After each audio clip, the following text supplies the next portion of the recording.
అందరికీ దోశ అంటే ఇష్టమే, కానీ కడప కారం దోశకి ఒక ప్రత్యేకత ఉంటుంది. అయినా దోశకి కారం పోస్తే అది కారం దోశ అవుతుందా? అస్సలు కాదు. మీరు ఎప్పుడైనా గమనించారా? పెద్ద పెద్ద టిఫిన్ సెంటర్ లో ఉండే దోశ కంటే రోడ్డు పక్కనో మన పల్లెటూరు అంగళ్ళల్లోనో వేసే దోశ చాలా టేస్టీగా ఉంటుంది. కడప కారం దోశకి కావాల్సింది అంబియన్స్ కాదు, మన కల్చర్. అందుకే మన కడపలో ఆ టేస్ట్ ఉంటుంది.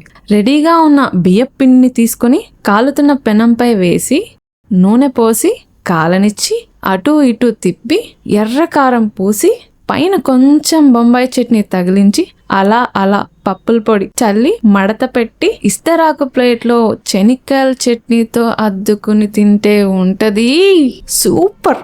ఇలాంటి దోశ తినాలంటే మన కడపకి రావాల్సిందే.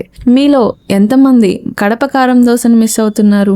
కామెంట్ చేయండి. అలాగే ఇలాంటి మరిన్ని రుచుల వీడియోల కోసం మన లోకల్ స్ట్రీట్ ఫుడ్ స్టోరీస్ని ఫాలో చేయండి.